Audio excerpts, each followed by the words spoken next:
Bonsoir à tous et bienvenue. Ce soir, nous avons le plaisir d'accueillir Héloïse, une jeune femme passionnée par l'accompagnement des jeunes et la lutte contre le harcèlement scolaire.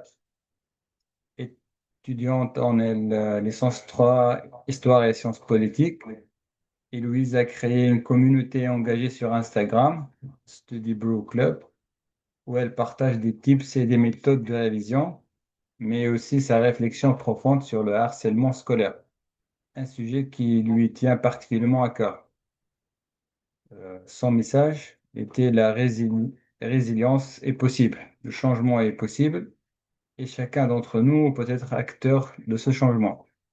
Sans plus attendre, accueillons chaleureusement Héloïse.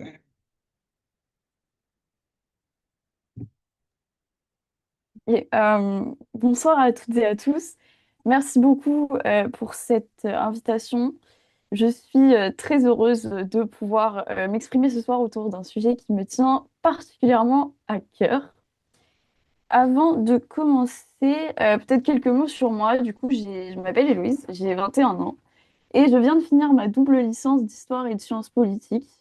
Et si je suis ici ce soir, c'est pas en tant qu'experte institutionnelle ou professionnelle de santé que je ne suis pas, mais c'est surtout en tant que survivante de harcèlement scolaire et en tant que jeune femme qui a dû tout simplement apprendre à se reconstruire après. Cette reconstruction, pour moi, c'est pas faite en un jour et elle s'est pas non plus faite avec une aide institutionnelle particulièrement protectrice parce que ça n'a pas du tout été le cas. En fait, les institutions m'ont un petit peu laissé tomber. J'ai un peu eu cette impression. Mais ça s'est surtout fait grâce à mon environnement extérieur, notamment ma famille et mes amis, et tous les espaces de sécurité que j'ai pu trouver en dehors du cadre scolaire. Pendant longtemps, il faut savoir que je n'ai pas parlé publiquement de ce sujet, parce que une partie de moi avait intégré l'idée que c'était presque honteux, qu'il fallait se taire, avancer et surtout ne pas déranger. Puis, un événement médiatisé, le suicide de Camélia en janvier dernier, a réveillé en moi une colère très profonde qui n'était pas seulement liée à une tristesse, mais aussi face à l'impression de revoir encore les mêmes mécanismes à l'œuvre, c'est-à-dire la banalisation de la violence, le retard dans la prise en charge et l'impression qu'on attend parfois qu'il soit trop tard pour réagir. C'est ce moment-là qui m'a convaincue qu'on ne pouvait plus continuer à traiter le harcèlement comme un sujet secondaire parce qu'il ne l'est pas. Et on parle souvent du harcèlement scolaire comme d'un simple problème entre enfants, une sorte de rite de passage que l'on finirait par oublier.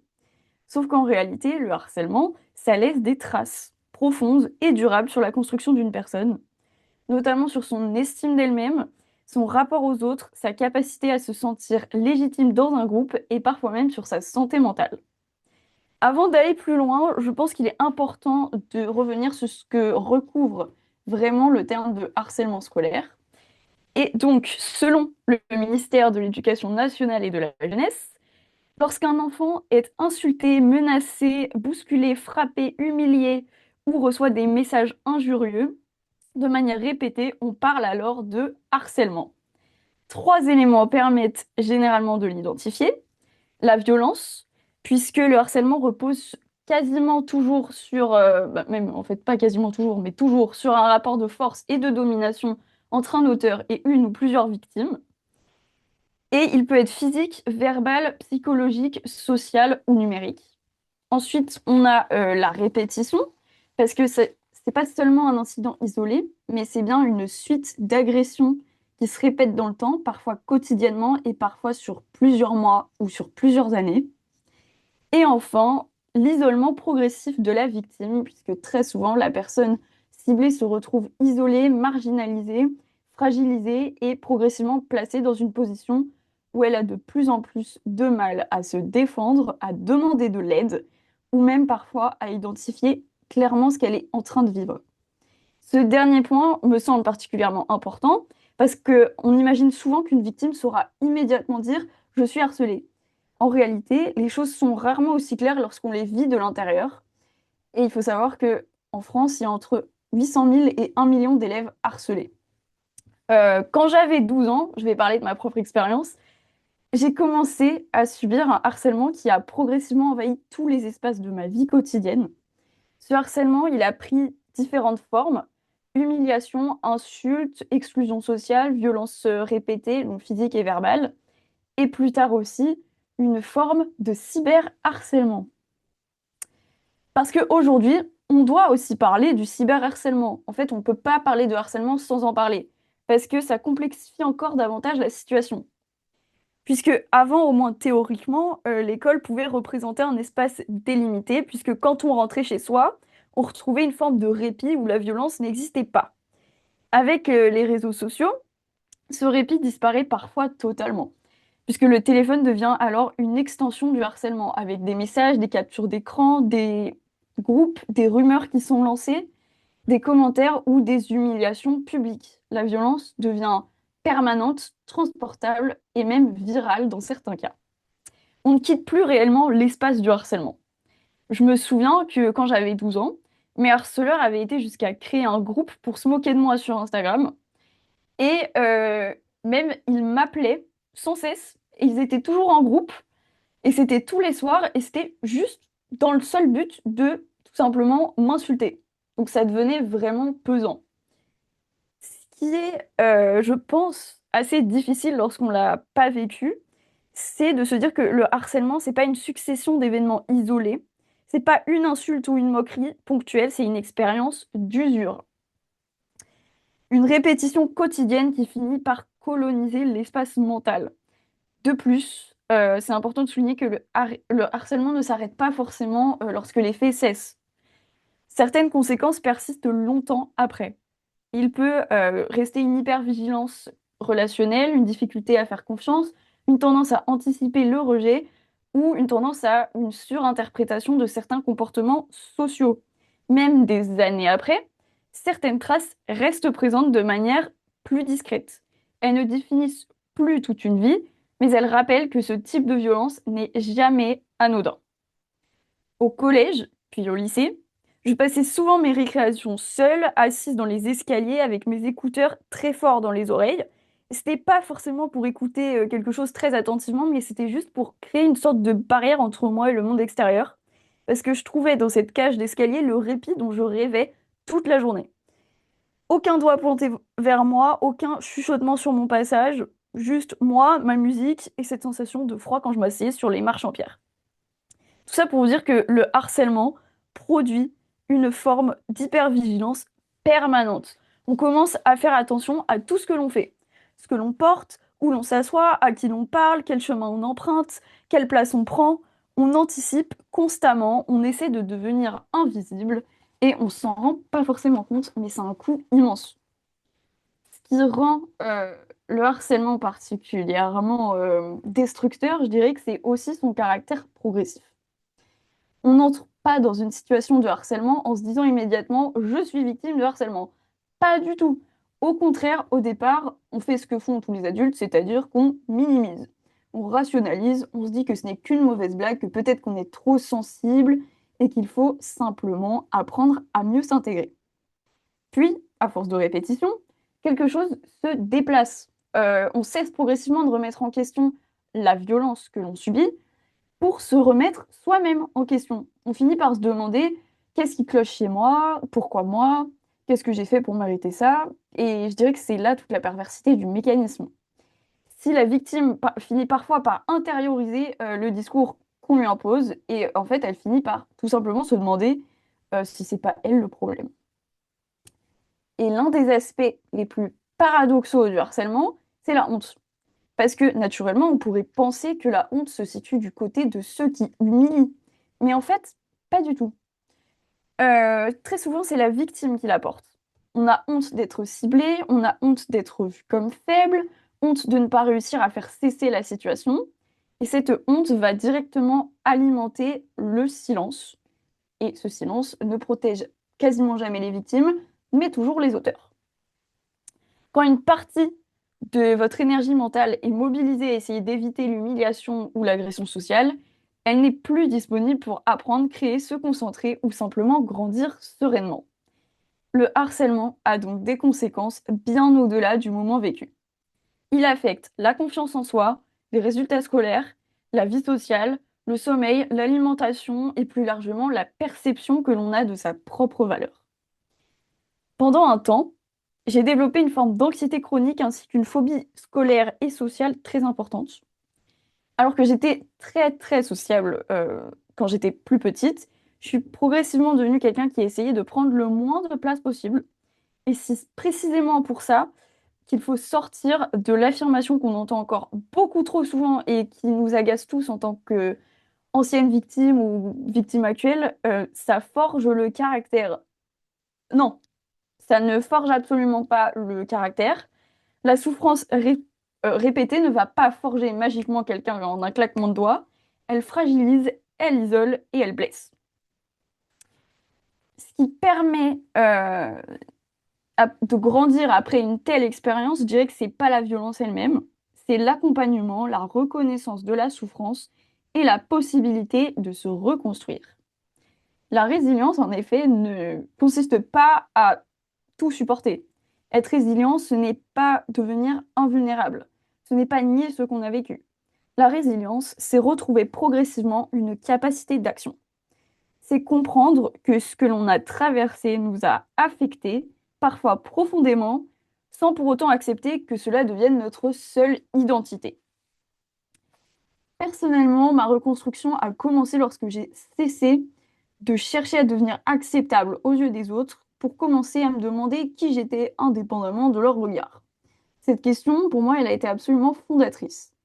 Pas parce que le harcèlement aurait eu une quelconque vertu, parce que je vous le dis tout de suite, ça n'en a pas eu, mais parce qu'à un moment, il a fallu décider que cet épisode ne raconterait pas toute ma vie et pas toute mon histoire. D'ailleurs, je pense que ça ne va étonner personne, mais en parlant de confiance en soi et d'estime personnelle, petit aveu, je pense que vous l'avez vu à la caméra, je viens probablement de lire mot pour mot quelque chose que j'ai préparé il y a des semaines et que je connais pourtant parfaitement pour l'avoir vécu. Pourquoi? Eh bien, tout simplement au cas où. Au cas où je bégayerais, au cas où je perdrais le fil, au cas où d'un seul coup je perdrais toute contenance. Et en fait, je trouve ça assez révélateur. Parce que même des années après, certaines traces restent là, plus discrètes certes, mais bien présentes. Pendant longtemps, je ne me suis pas sentie légitime à parler de mon expérience, parce que j'avais profondément intégré l'idée qu'avoir subi du harcèlement était honteux, comme si c'était à moi d'emporter la marque et donc à moi de le cacher pour ne pas abîmer l'image que les autres avaient de moi. Aujourd'hui, je sais que c'est faux et surtout, je sais que ce sentiment de honte participe précisément à entretenir le silence autour de ces violences ordinaires. Un silence que beaucoup de survivants connaissent malheureusement bien trop tôt et bien trop intimement. Quand on parle de harcèlement, on pense souvent à deux figures, hein, donc c'est-à-dire le harceleur et la victime. Mais en réalité, il y a presque toujours un troisième acteur fondamental, le groupe. Le harcèlement fonctionne rarement dans le vide. Il prospère lorsqu'il est observé, relayé, toléré ou banalisé. Parce que oui, on a tendance à réduire le harcèlement à une relation entre un auteur et une victime, mais en réalité, il repose sur une dynamique de groupe et sur un équilibre à trois pôles, entre l'auteur, la victime et le groupe des témoins. L'auteur cherche souvent du pouvoir, de la domination sociale ou une forme de validation collective. La victime est progressivement isolée et fragilisée, mais ce qui permet au système de tenir, ce sont les témoins, ceux qui rient, ceux qui relaient, ceux qui assistent ou ceux qui choisissent tout simplement de ne rien faire. Alors, ça veut évidemment pas dire que les témoins sont responsables au même titre que les auteurs, mais ça veut dire qu'ils ont un pouvoir immense qui est souvent sous-estimé. Et je ne dis pas ça pour culpabiliser les témoins parce que je comprends profondément la peur sociale, surtout à l'adolescence, la peur d'être exclu à son tour, de perdre sa place dans le groupe ou même de devenir la prochaine cible. Mais ce qu'on oublie dans cet équilibre, c'est qu'il y a un quatrième acteur qui est absolument essentiel, fondamental et central, ce sont les adultes. Parce que ils ont un rôle à jouer dans la prévention et la prise en charge. Et pourtant, beaucoup de victimes rapportent exactement la même expérience, qui est celle de ne pas être prise au sérieux, ou alors que l'on minimise la situation. Puisqu'il existe encore une tendance à minimiser. Ce sont des histoires d'enfants. Ça leur passera. Oh, mais il faut apprendre à te défendre. Non, mais ça va te forger le caractère. Le problème, c'est que pendant qu'on minimise et que vous entendez toutes ces phrases qui vous agacent autant que moi, j'en suis sûre, la situation, bah, elle continue. Et je pense qu'il y a encore un vrai manque de formation dans l'identification précoce des situations de harcèlement. On confond encore bien trop souvent, à mon goût, conflit et harcèlement. Un conflit, c'est ponctuel et relativement symétrique. Le harcèlement, lui, repose sur la répétition, l'isolement et un déséquilibre de pouvoir, ou même de nombre, hein. Voilà, ça peut être plusieurs auteurs contre une victime. Dans mon cas, c'était euh, un auteur qui a entraîné toute la classe contre moi, donc ils étaient à 29 contre une personne, c'était pas très juste. Donc forcément, ce n'était pas un conflit, c'était bien une situation de harcèlement. Mais il faut comprendre qu'on n'a pas besoin d'être héroïque pour interrompre une dynamique de harcèlement. Et c'est ça la bonne nouvelle. Parfois, agir, ça commence par quelque chose de très simple. S'asseoir à côté d'une personne isolée, envoyer un message, inclure quelqu'un dans une conversation, demander simplement à la personne si ça va. Ces gestes, ils paraissent minuscules quand on les fait, mais en fait, ça peut vraiment changer le cours d'une histoire. Et ça peut tout changer pour la personne qui le reçoit. On ne réalise pas toujours à quel point une seule personne peut faire une différence. Donc, tout ça pour en revenir au rôle fondamental des adultes. Les jeunes parlent rarement immédiatement parce qu'ils ont honte. C'est ce que j'ai expliqué un peu plus tôt. Ils ont peur de pas être crus, peur qu'on minimise, peur d'aggraver la situation. Alors, lorsqu'un enfant ou un adolescent parle, prend la parole, bah, la première réaction, elle va compter énormément dans la suite de son parcours de prise en charge. Il faut éviter les phrases comme ignore-les, ce n'est pas si grave, ça passera. Parce que même lorsqu'elles sont prononcées avec de bonnes intentions, elles peuvent renforcer un certain sentiment d'abandon. À la place, il faut écouter, poser des questions, prendre au sérieux, nommer les faits et surtout rappeler quelque chose de fondamental. Ce que tu vis en tant que victime, ce n'est pas normal et tu ne mérites pas d'être traité ainsi. Il faut aussi reconnaître une réalité qui est parfois difficile à entendre. Pour certaines situations, ce n'est pas seulement le harcèlement lui-même qui épuise les victimes et leurs familles, mais c'est aussi la difficulté à obtenir une réponse adaptée. Lorsqu'un enfant alerte ou que ses parents signalent une situation de manière répétée sans constater de changement concret, ça crée un sentiment d'épuisement et parfois même d'absurdité. J'ai moi-même connu cette expérience. À un moment, face à mon isolement visible et ma détresse, la réponse proposée à mes parents relevait davantage de l'évitement que de la vraie résolution, puisque on leur a suggéré de me garder à la maison une quinzaine de jours. J'étais en terminale quand même, c'était 2 mois avant le bac à peu près. Comme si me retirer temporairement de l'espace scolaire suffisait à traiter le problème. Bah non, ça suffit pas en fait. Ce type de réponse, ça peut être vécu comme un déplacement implicite de la charge. Au lieu d'interroger la violence collective ou le climat qui l'a rendue possible, on finit par gérer la victime comme si elle constituait elle-même le problème. Donc aujourd'hui, j'ai la chance d'avoir une voix et davantage de recul sur ce que j'ai vécu, mais je pense à toutes celles et ceux qui, en ce moment même, vivent encore cette réalité, à celles et ceux qui passent leur pause seuls, qui mettent leurs écouteurs un peu trop fort, qui essaient de se faire oublier, qui pensent que personne ne voit, ou pire, que personne ne se soucie vraiment de ce qu'ils traversent. Et surtout, je pense à ceux qui n'ont pas cette chance, et tous ceux qui ont cessé de se battre par épuisement face à l'indifférence du système en place. Alors, que peut-on faire concrètement, me demanderez-vous? Eh bien, d'abord, apprendre à reconnaître les signaux faibles. Un isolement soudain, une chute de résultats, un refus d'aller à l'école, des troubles du sommeil, de l'anxiété, des changements comportementaux, etc. Tout ça, ce sont des signaux faibles et on doit les prendre en compte pour une meilleure prise en charge et surtout pour déceler les situations de harcèlement. Et c'est ce que les adultes, même le personnel enseignant, etc., a tendance à ignorer parce que c'est plus confortable ou juste parce qu'ils n'y prêtent pas suffisamment attention. Ensuite, je pense que c'est super important de créer des espaces où la parole peut exister sans peur d'être minimisée. Et enfin, Rappeler aux jeunes qu'ils n'ont pas besoin d'être des héros pour agir. Refuser de rire, inclure quelqu'un, signaler une situation, envoyer un message, tout ça, ce sont déjà des actes qui participent à la lutte contre le harcèlement. Enfin, je pense que si je pouvais parler à la jeune fille que j'étais à 12 ou 13 ans, ou plus largement à n'importe quel jeune qui vit actuellement une situation de harcèlement, je crois que je lui dirais quelque chose de très simple. Ce que tu vis n'est pas normal et ce n'est pas ta faute. Tu n'es pas le problème. Tu n'as pas à devenir plus discret, plus lisse, pardon, ou plus acceptable pour mériter le respect. Et surtout, le monde ne se résume pas à l'espace social dans lequel tu souffres aujourd'hui.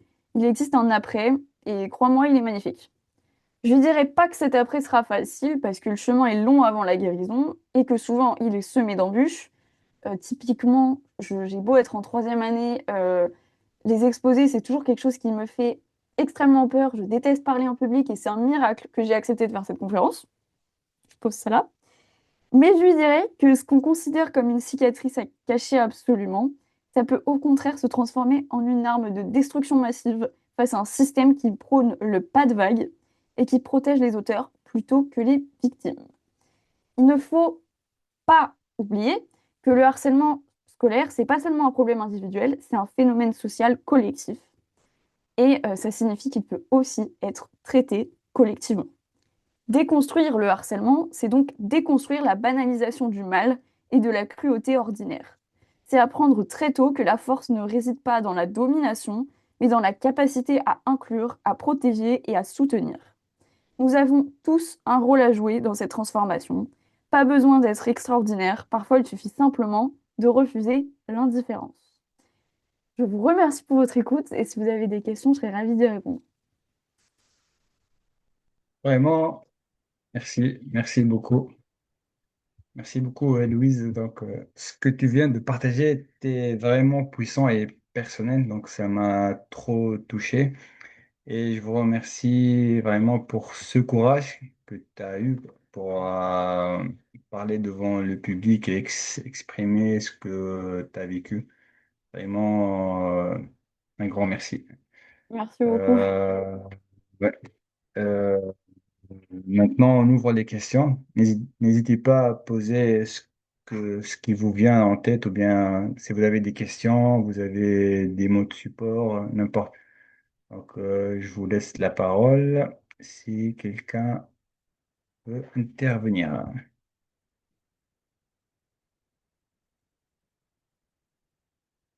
Ok, Monsieur Anouar. Merci beaucoup. Merci Amanallah, merci Héloïse, sincèrement sincèrement pour cet échange et pour votre présence parmi nous ce soir, mais surtout pour votre courage et l'engagement à aborder un sujet qui est sensible, mais qui est essentiel, essentiel de l'aborder, qui est le harcèlement scolaire. Et merci aussi pour votre témoignage et aussi cette volonté de sensibiliser les jeunes. C'est important, sensibiliser aussi les parents, les enseignants euh, et toute la société, parce que le harcèlement, pour moi, le harcèlement scolaire, c'est une réalité qui touche malheureusement beaucoup d'enfants et d'adolescents, bien évidemment, aujourd'hui.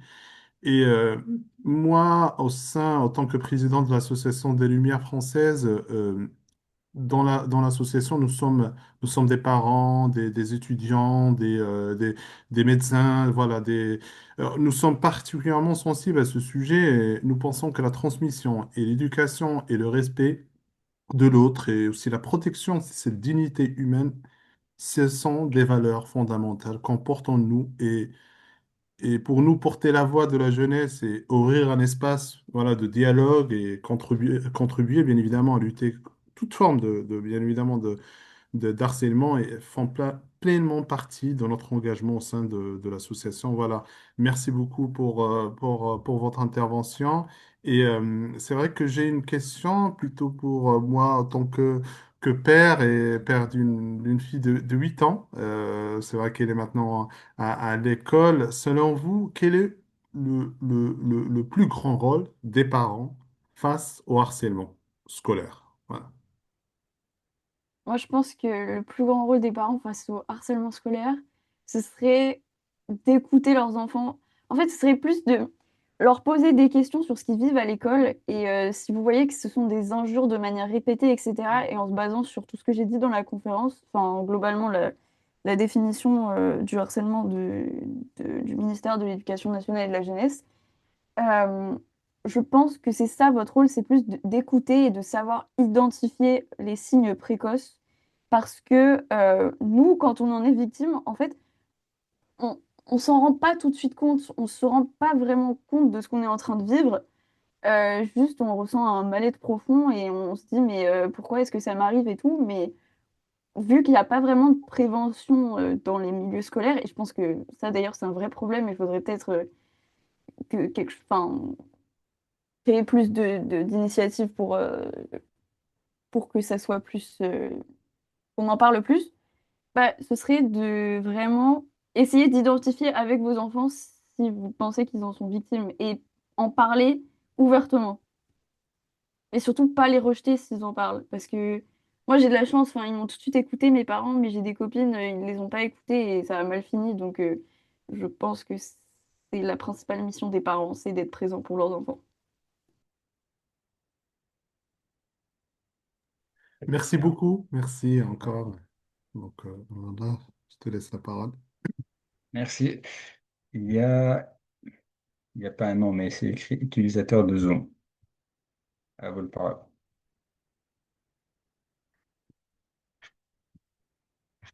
Non?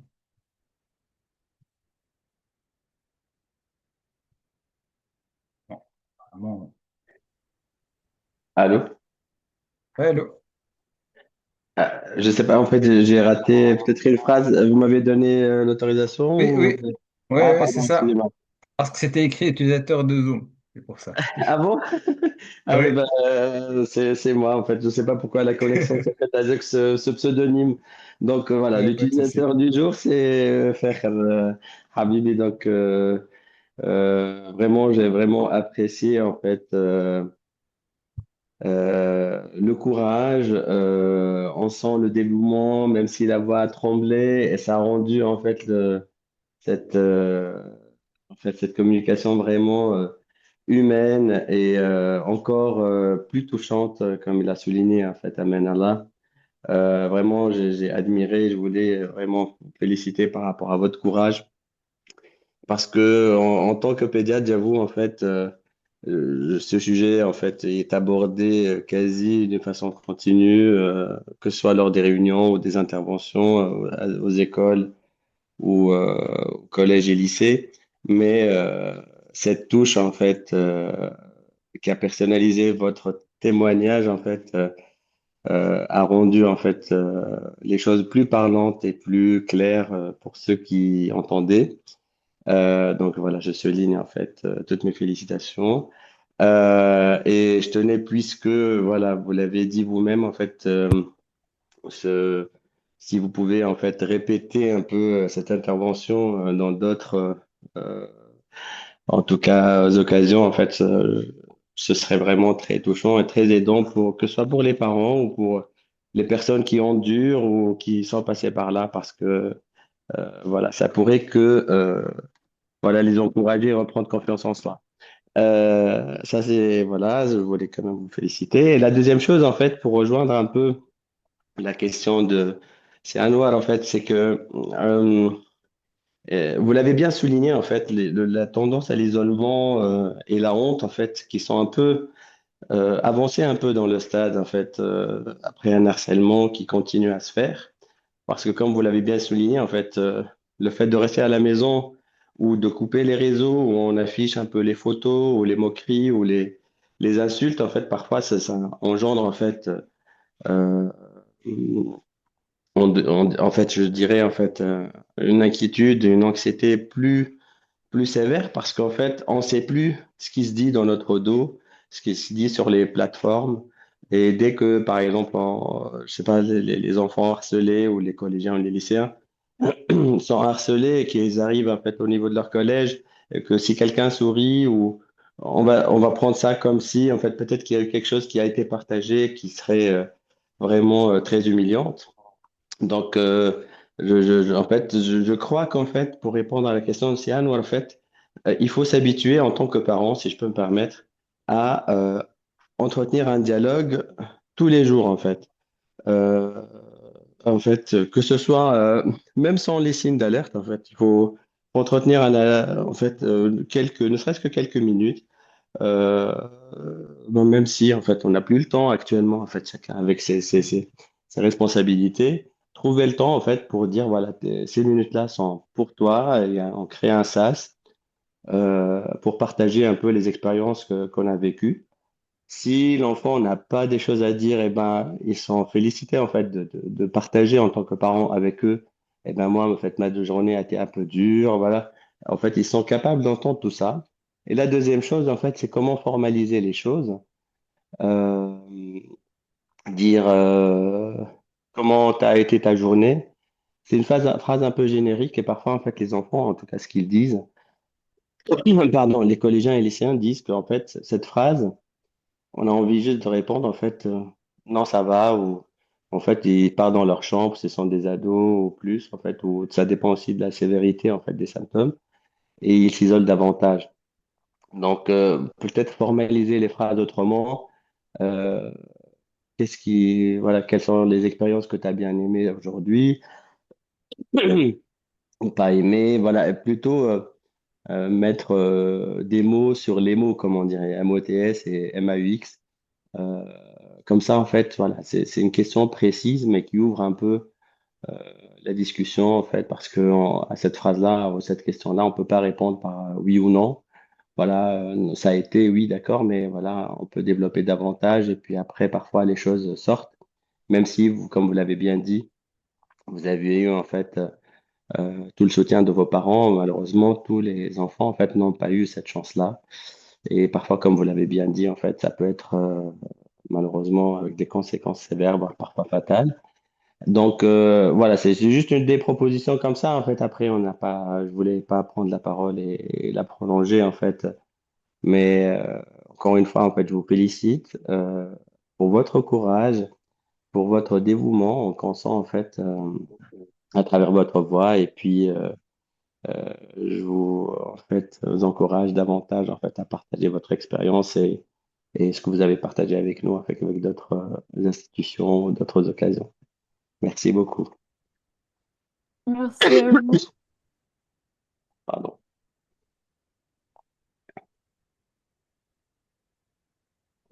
Très bien. Ah, il y a Marvin. OK. Donc déjà, donc merci beaucoup Héloïse, hein, vraiment pour la présentation. J'aimerais quand même te féliciter donc déjà pour ton courage, ta maturité, parce que déjà pour le recul dont tu as pu faire preuve face à quand même à ces événements douloureux. Et aussi vraiment j'ai senti par rapport à cette présentation, vraiment, tu as pris du recul par rapport à tout ce que tu as pu vivre. Et je me demandais, juste une question simple, est-ce que par exemple, tu as écrit, par exemple sur un support, par exemple sur un cahier par exemple, ce que tu as pu traverser afin de pouvoir mieux l'analyser et je vais dire de chercher une solution? Déjà, merci beaucoup. Et effectivement, j'ai toujours eu des journaux intimes. Donc, je pense que si je reprends mon journal intime, je peux. Ce que je n'ai pas fait parce que c'est encore des souvenirs qui sont à vif et du coup, je me souviens très bien de ce qui m'est arrivé. Mais si je les reprenais, oui, je pourrais prendre du recul davantage et analyser encore plus ce qui m'est arrivé. Mais je dirais que ce qui m'a le plus aidé, c'est que moi, je joue du piano et je prends pas de cours de chant, mais j'ai toujours chanté et dansé. Et en fait, je dirais que ce qui m'a le plus aidé à prendre du recul, bah, c'était tout simplement l'art, que ce soit écrire des chansons ou juste mettre de la musique classique et laisser mon corps parler pour moi. Voilà, c'est tout ce qui m'a le plus aidé, je pense. Ah d'accord, ok, c'est vraiment impressionnant, d'accord. Ah donc ok, comme tu as dit, donc tu as utilisé l'art comme une comment dire comme une manière d'exprimer peut-être tes sentiments à travers en fait à travers l'art en fait. D'accord, ok, c'est vraiment impressionnant. vraiment, encore une fois, merci hein, pour cette conférence.